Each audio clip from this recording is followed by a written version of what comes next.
Mesdames et messieurs, bonsoir. Merci de suivre le flash d'information de 18h sur les antennes de la télévision du Burkina. Ce soir, la nation entière a accompagné les 8 soldats tombés lors des attaques du vendredi dernier dans leur dernière demeure au cimetière de Gounguin.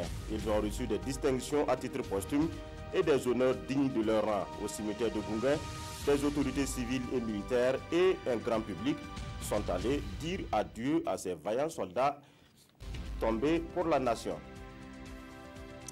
Pendant ce temps, le combat se poursuit contre les forces du mal. Dans la croisade contre les terroristes, les forces de sécurité et de défense ont désormais le soutien des Dozo. Lundi dernier, dans les cascades, au cours d'une réunion nationale, les Dozo et les tradis praticiens du Burkina ont réaffirmé leur soutien indéfectible aux forces de l'ordre. Ils comptent fournir des renseignements pour ce tout mouvement suspect aux forces de sécurité. La journée internationale de la femme, c'est demain 8 mars. En prélude au Forum national des femmes, qui est le clou de la célébration de la journée au Burkina, l'épouse du président du Faso et le ministre de la Femme ont donc présidé ce matin le panel sur la participation de la femme à la gouvernance. Un panel au cours duquel elles ont échangé sur la problématique de l'application de la loi sur le quota genre et l'autonomisation socio-économique de la femme au Burkina. Les recommandations et les préoccupations issues de cette rencontre seront présentées au président du Faso demain lors du forum.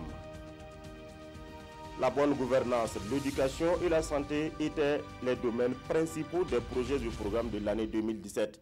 Des projets du programme qui sont donc exécutés à hauteur de 84% selon le ministère de l'économie au cours de sa première revue de l'année 2018. Une revue des projets du programme organisée ce matin à Ouagadougou au moment où le gouvernement vient d'adopter une nouvelle loi pour régir leur exécution. À l'international, s'achemine-t-on vers une détente dans la crise nucléaire nord-coréenne? En tout cas, les États-Unis le pensent bien.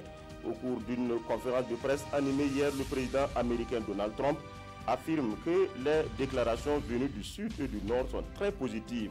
Donald Trump apprécie positivement la tenue prochaine du sommet intercoréen en fin avril dans la zone démilitarisée.